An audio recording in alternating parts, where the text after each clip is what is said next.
Olá, muito boa noite para todo mundo. Arredorando a volta caprichosa do Rio, a comitiva do Terra Viva DBO na TV chegou no primeiro retiro da Fazenda Formosa para tirar na cabeceira um lote de garrote de primeira. E aproveitando o mote desta reunião, a gente já vai convidando os companheiros e companheiras boiadeiros presentes aqui neste salão para participar da nossa lida novidadeira, que começa agora com a apresentação da prosa brideira do dia. Conforme já deve ser da sabedência dos companheiros e companheiras pecuaristas que nos dão a honra de ter a sua audiência aqui nesta nossa aparição novidadeira e noticiarista, menos de 2 meses depois da sua última aparição na Alemanha, a assombração da febre aftosa voltou a assustar a Europa novamente. De acordo com a confirmação oficial da Organização Mundial de Saúde Animal, o caso mais recente de manifestação do vírus desgracento foi registrado na Hungria, no começo deste mês presente de março, numa fazenda com um rebanho de 1.400 cabeças de gado, numa região próxima da fronteira com a Eslováquia. Logo depois da descoberta, as autoridades sanitárias húngaras informaram que o gado foi abatido e a propriedade foi isolada, de acordo com as determinações internacionais para estas ocasiões. Repare agora, amiga fazendeira brasileira, que a última vez que a Hungria tinha tido um caso da doença foi no já muito distante ano de 1973, ou há mais de 50 anos atrás. A situação é bastante parecida com a que foi acontecida na Alemanha, agora em janeiro, quando a aftosa apareceu numa fazenda de criação de búfalos perto de Berlim, depois que o país ficou nada menos que 37 anos sem nenhuma ocorrência da febre espalhadora de desgraça. Outra questão da maior importância é que a distância entre as duas fazendas, a da Alemanha e da Hungria, é de 760 quilômetros. E não é impossível, mas seria muito pouco provável que o vírus conseguisse percorrer esse tanto de chão num espaço de tempo assim tão pequeno, né? Estas desconjuminâncias estão deixando os cientistas especialistas no assunto muitíssimo preocupados, porque está difícil achar uma explicação para esta situação e adquirir entendimento de onde o vírus veio ou de como ele conseguiu ressurgir depois de ficar sumido por tanto tempo. Já bem longe da Europa, a Coreia do Sul confirmou na semana passada um novo surto de aftosa no seu rebanho, sendo que lá o último caso tinha sido registrado há apenas 2 anos. Desta vez, além das medidas normais de controle, o governo do país asiático tomou logo a decisão radical de voltar com a vacinação. Pois então, a serventia disso tudo é chamar a atenção de todo mundo, e do Brasil de maneira especial, para o fato de que, na verdade, a febre aftosa continua sendo um desafio gigantesco que ainda não foi vencido pela humanidade. Para as coisas que a gente faz na lida de todo dia, a nossa sabedência já adquirida é de bastante serventia, mas de repente aparece alguma novidade desconhecida e o caboclo acaba ficando em dificuldade. Aí, em vez de ouvir a opinião de algum palpiteiro de plantão, o certo é o companheiro pedir orientação para um especialista, participando aqui da nossa conversa com o analista. Olá a todos que nos acompanham, Pedro Gonçalves aqui, eu que sou engenheiro agrônomo, atuo como analista de mercado da Scott Consultoria. Estou aqui para responder um dos questionamentos, né, dessa última quinzena, né, pelo menos aí desses últimos dias, que acabou estando em todos os lugares, né, a questão da isenção dos impostos, né, para a importação de alguns alimentos, dentre eles a carne bovina, e se isso realmente impactaria o preço da carne bovina nas gôndolas, né, do supermercado, o preço para o consumidor final. A leitura que nós temos nesse primeiro momento é de que em nada afetaria, até porque a questão da composição dos preços, tudo que está acontecendo, não tem muito a ver com questão dos impostos, né? Em outros momentos, outras oportunidades que tivemos as altas da cotação, muito influenciados pelo ciclo pecuário, né? Tanto a questão plurianual, tanto quanto a questão da sazonalidade dentro do ano, e em outros momentos os impostos foram alterados, as alíquotas foram reajustadas e o impacto foi realmente mínimo. Inclusive, para o momento que nós estamos aqui, se nós formos analisarmos, é uma movimentação até pequena, né? seguindo aí que o imposto de importação de carne bovina ficaria na faixa de 10 a 11%, ou seja, uma alíquota até considerada pequena, se a gente comparar com, por exemplo, os 25% que o presidente dos Estados Unidos tem colocado na maior parte dos produtos comercializados por lá, como aço brasileiro, alguns produtos provenientes do Canadá, que chegaram até mesmo 50%. Ou seja, a alíquota é realmente pequena para ter um impacto. E outro fator a ser considerado é que o Brasil é um exportador de carne bovina, é um dos maiores produtores da commodity também, e depende muito pouco da importação desse produto, praticamente nada em relação à sua produção, ou até mesmo se comparado com a sua exportação, é um volume muito baixo. Ou seja, essa movimentação de redução de alíquota de exportação em nada vai impactar.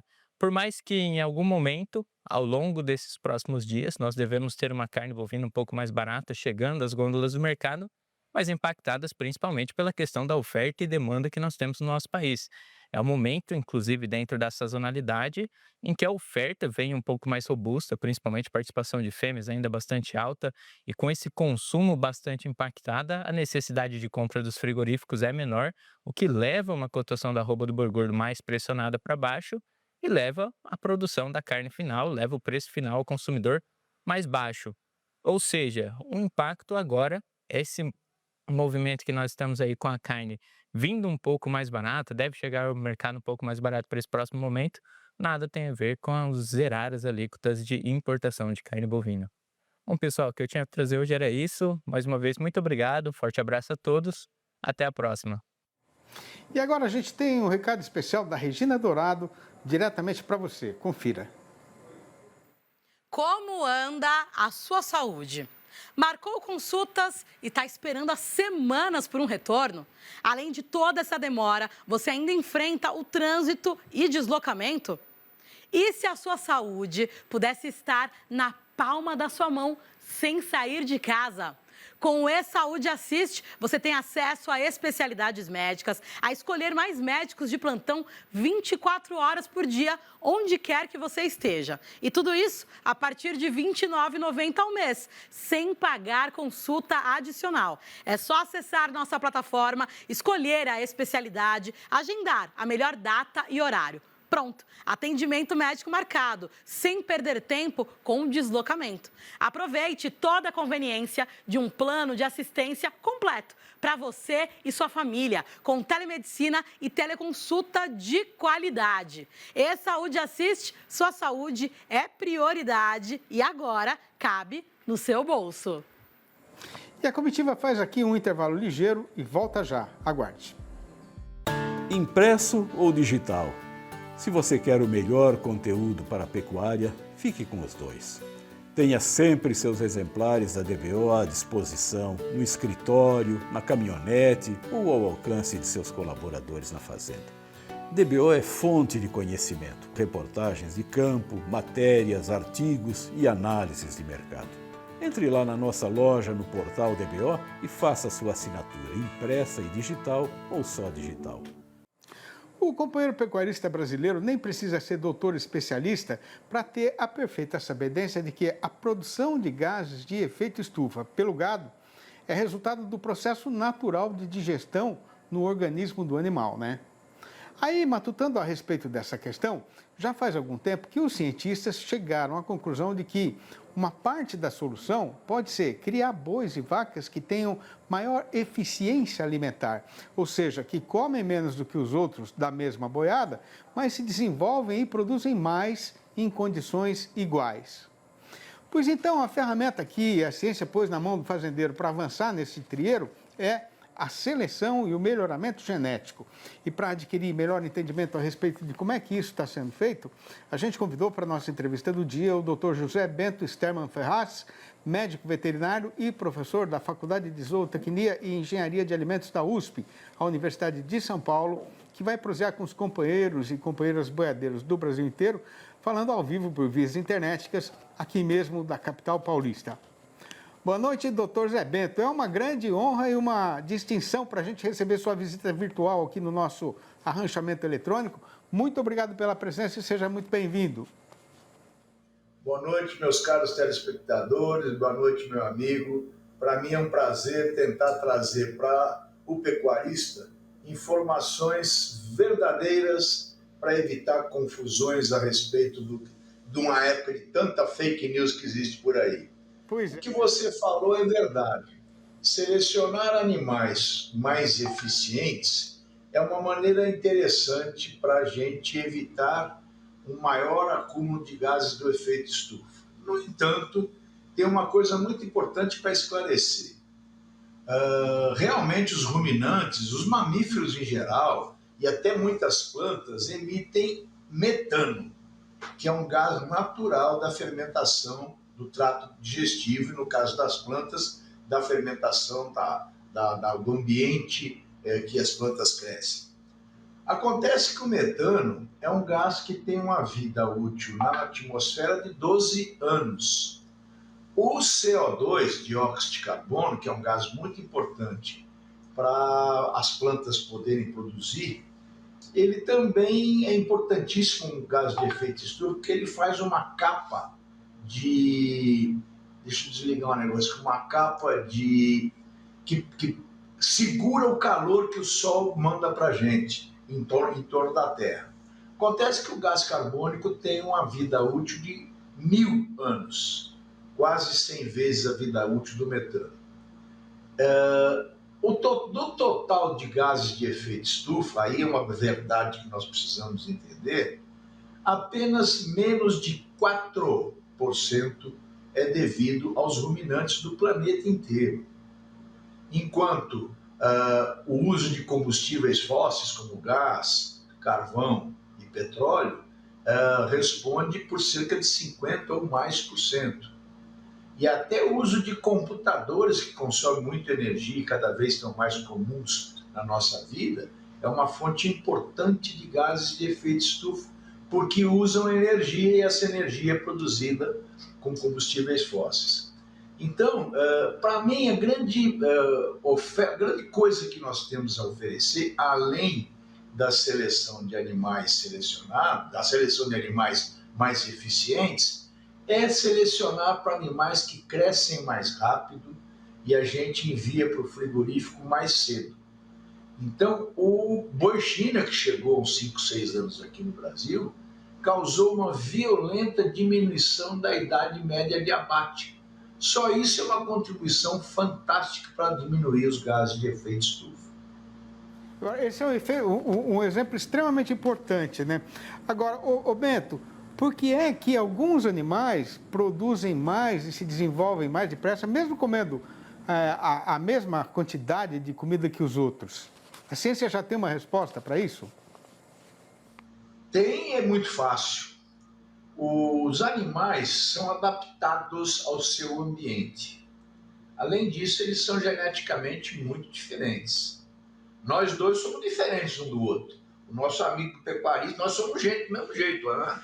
Mas nosso pecuarista amigo também é diferente da gente. Então, se você for num lote de confinamento, por exemplo, vai ter animal comendo 4 quilos de matéria seca para ganhar 1 quilo e animal comendo 15 quilos para ganhar 1 quilo, 20 quilos para ganhar 1 quilo.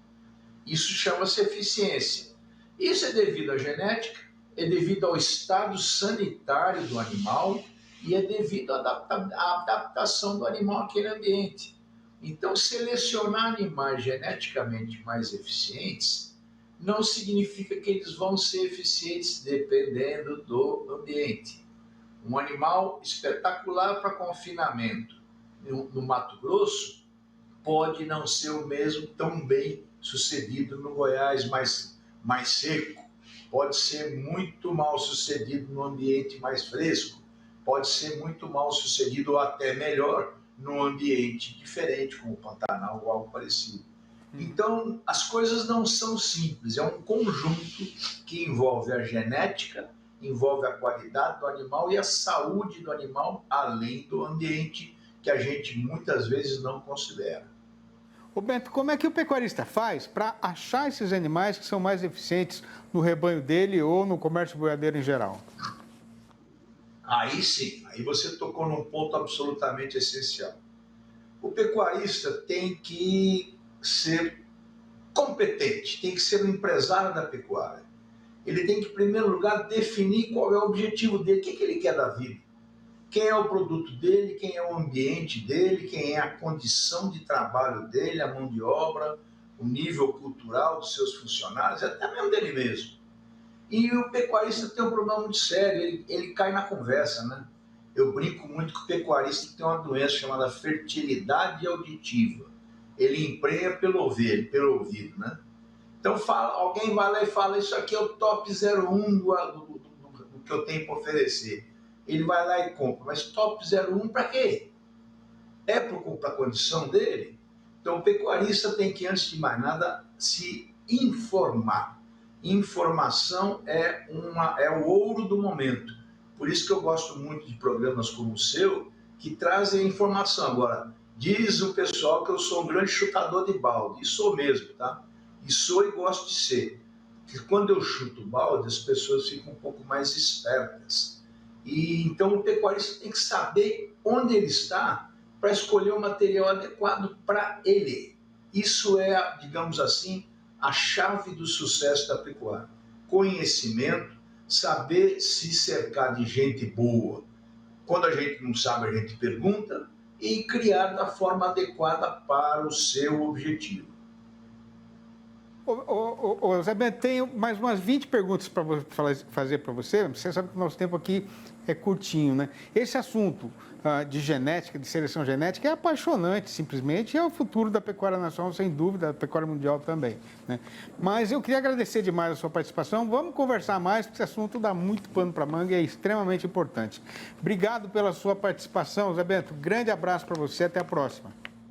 Eu fico à disposição quando vocês quiserem bater um papo sobre seleção, sobre genética, sobre qualquer coisa, porque eu gosto mesmo é da vida do campo e de trazer produtividade para os criadores. Grande abraço para você, meu amigo. Obrigado, Zé. E veja depois dos comerciais. Com o mês entrado na sua metade derradeira, o consumidor brasileiro está cada vez mais vasqueiro e alongado, por motivo de falta de dinheiro. Mas com o comprador estrangeiro desesperado, querendo arrematar toda a carne existente no mercado, na indústria a programação está encurtando e a nossa Praça Boiadeira até já está ameaçando pegar de novo o rumo de subida na ribanceira. O Terra Viva DBO na TV volta já, aguarde.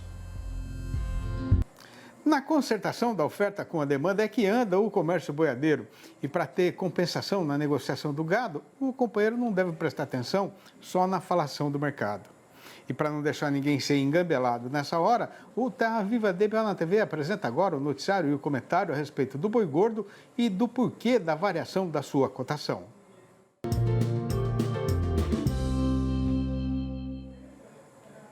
Por esta imensidão do sertão brasileiro, o companheiro boiadeiro já está reparando que, por riba do chapéu, no céu a jornada do sol já está ficando mais encurtada e a noite enluarada está fazendo a passarada se recolher mais cedo para os ninhais espalhados nos arvoredos e nos matagais.